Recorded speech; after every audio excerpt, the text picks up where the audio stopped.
El pico de Orizaba, con sus 5.636 metros sobre el nivel del mar, el Popocatépetl, con 5.426, y el Iztaccíhuatl, con 5.230 metros, son los volcanes y puntos más elevados del territorio mexicano en la actualidad, aunque no siempre lo fueron. Hace miles de años existió un volcán que lo superaba y que fue tan alto que no solamente era el mayor de México, sino que pudo haber sido el más alto de Norteamérica.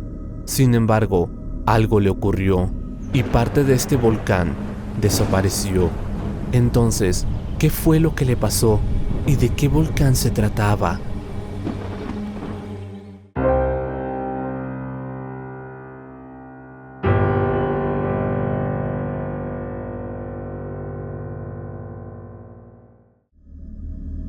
Hace miles de años, existió un volcán tan alto y simétrico que competía entre las montañas más grandes de Norteamérica. Sin embargo, durante los últimos 100.000 años, este volcán presentó varios colapsos.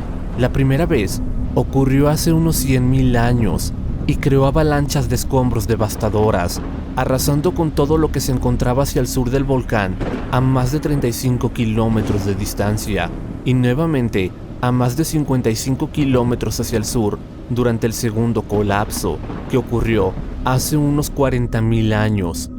Ambas erupciones fueron tan grandes que la erupción del monte Santa Elena se queda pequeña a su lado.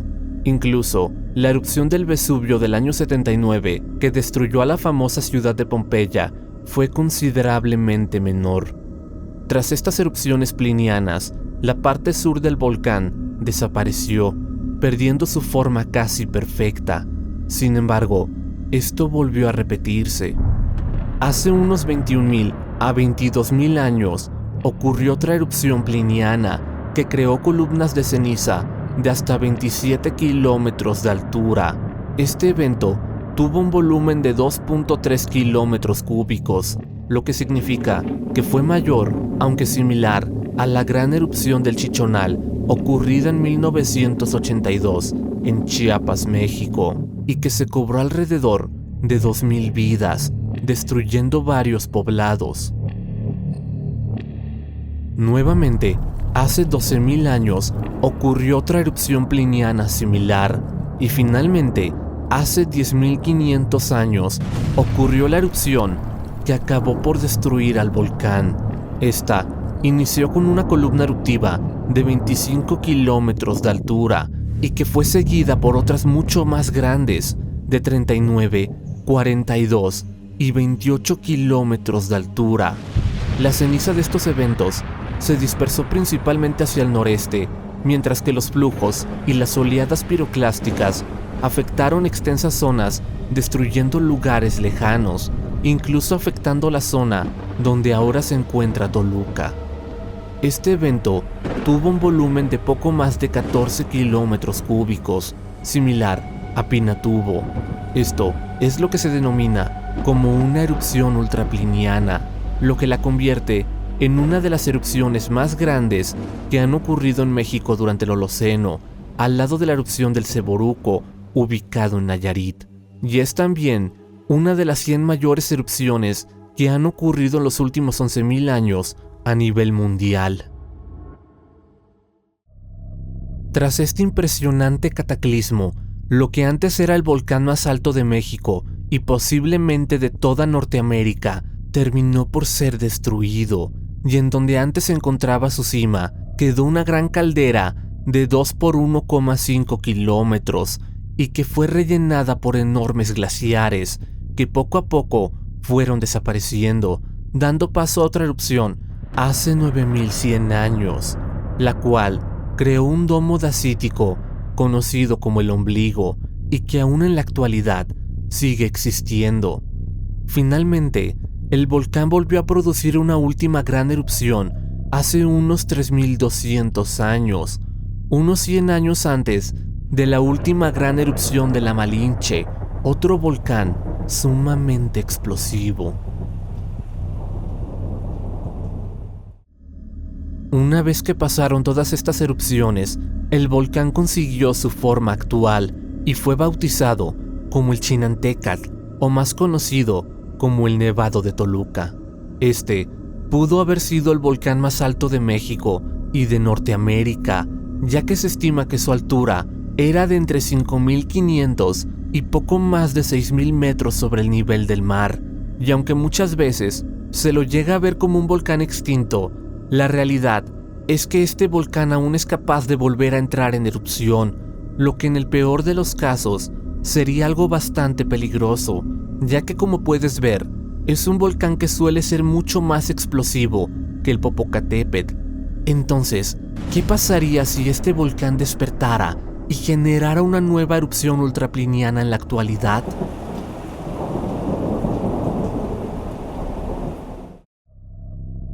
Si el Nevado de Toluca estuviera por despertar y generar otra gran erupción como las que destruyeron el edificio volcánico, habría señales tempranas. El primero sería un aumento repentino en los sismos a unos 6 kilómetros de profundidad, que es donde se estima que se encuentra la cámara magmática. Estos sismos se volverían cada vez más superficiales y vendrían acompañados con deformación en el volcán, indicando la formación de una intrusión magmática.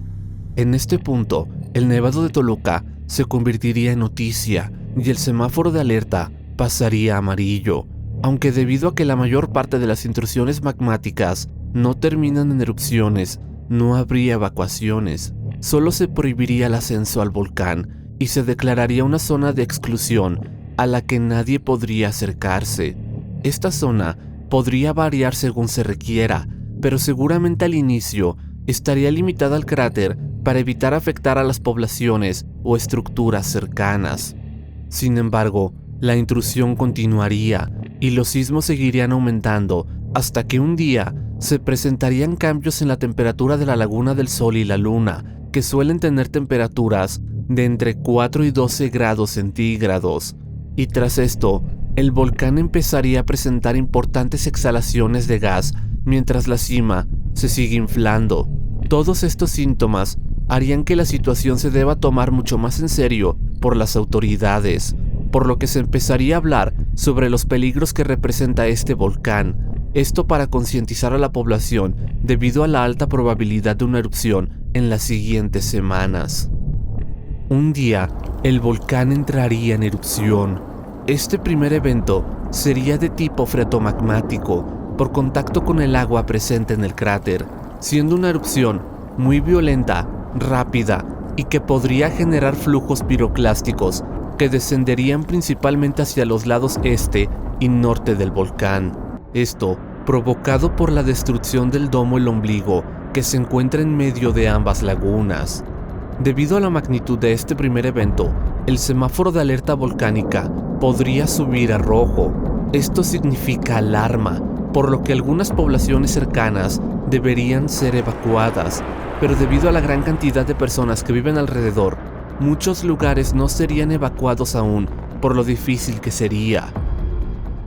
Sin embargo, poco después, se volvería a presentar un nuevo aumento en los sismos, seguidos por una erupción mucho más explosiva del tipo pliniano, que alcanzaría más de 20 kilómetros de altura y generaría flujos piroclásticos más extensos que recorrerían varios kilómetros hacia el norte, este y sur.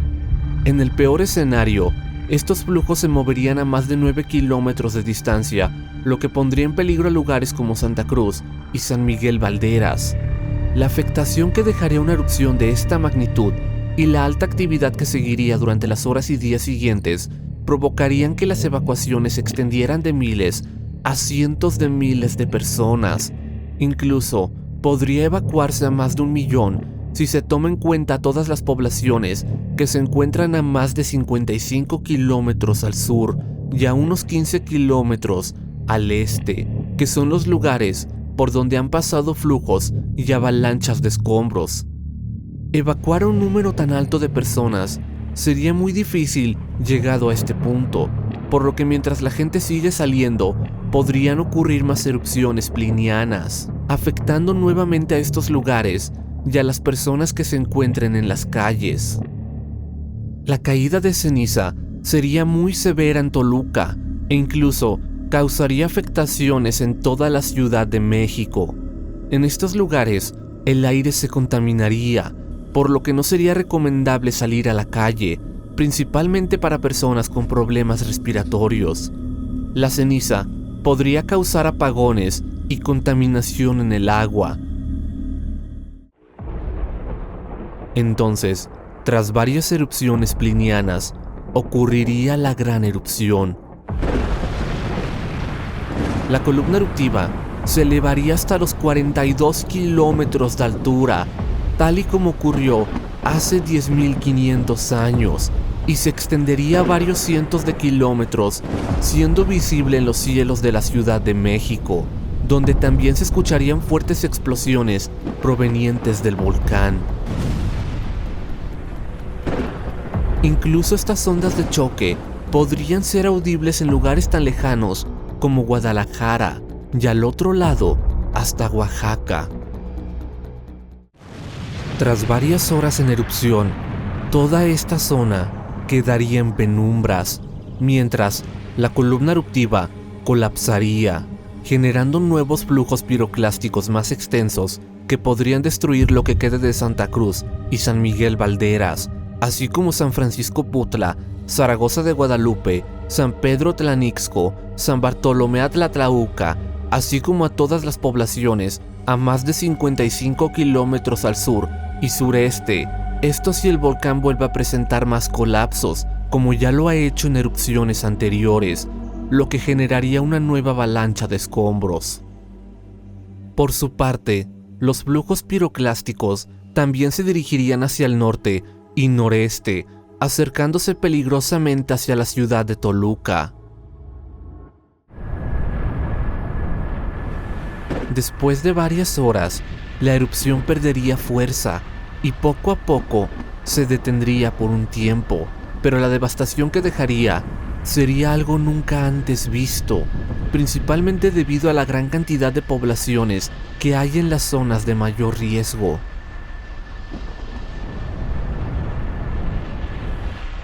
Una vez que el evento principal termine, sería seguido por más erupciones de importante magnitud que mantendrían la zona como un lugar peligroso y de difícil acceso, por lo que los rescates se demorarían mucho, siendo casi imposibles mientras el volcán siga en erupción.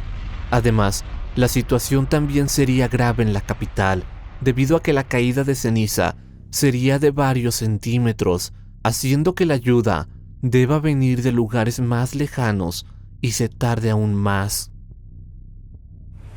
Para cuando todo esto pase, se harían evidentes los verdaderos efectos de la erupción, ya que muchas poblaciones cercanas habrían desaparecido o quedarían en muy mal estado, por lo que donde antes había vida, ahora habría paisajes grises y lugares irreconocibles.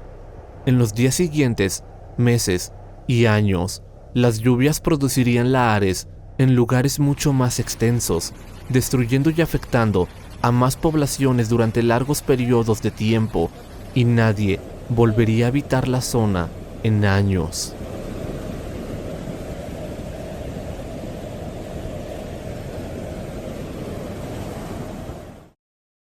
Al ser una erupción ultrapliniana con un índice de explosividad de 6, tendría efectos sobre el clima a nivel mundial, pero principalmente sobre el hemisferio norte, ya que la luz solar disminuiría aproximadamente en un 10% y las temperaturas caerían ligeramente durante un par de años, causando algunas afectaciones imprevistas que serían más evidentes en unos países que en otros. Por su parte, en el Nevado de Toluca, las lagunas del Sol y la Luna desaparecerían y en su lugar habría un nuevo cráter que nuevamente cambiaría la forma del volcán, disminuyendo su altura nuevamente. Los colapsos en los volcanes son un fenómeno muy raro, pero en México han ocurrido muchos y las cicatrices de varios siguen siendo evidentes hoy en día, como por ejemplo los colapsos en la Malinche, los colapsos en el Popocatépetl, el colapso total del volcán Paleofuego, que después dio paso al volcán de Colima, entre otros muchos que veremos después. Incluso, cerca del Nevado de Toluca, hay otro volcán que también sufrió un colapso. Este es el Cerro de Zempoala, que tuvo un colapso parcial de uno de sus flancos hace unos 50,000 años, y las marcas aún son visibles dentro de la ciudad de Cuernavaca. Pero como siempre digo, este es solo el peor escenario posible, no el más probable. Una erupción en el Nevado de Toluca seguramente sería menor, con un índice de explosividad volcánico de entre 3 y 4, que sigue siendo algo muy grande, pero es entre 100 y 1000 veces menor que el escenario que hemos descrito anteriormente. Por el momento, no hay señales de que este volcán esté por despertar, pero nunca está de más conocer esta información.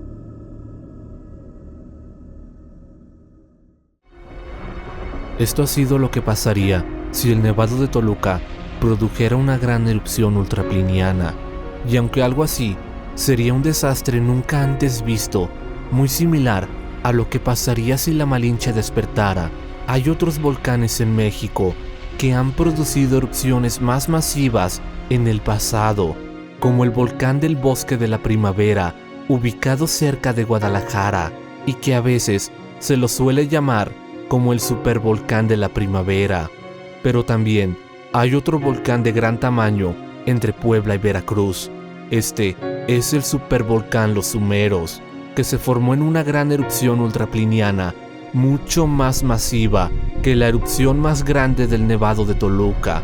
Un cataclismo que, si ocurriera hoy en México, cubriría gran parte del país en la oscuridad y afectaría gravemente al mundo entero.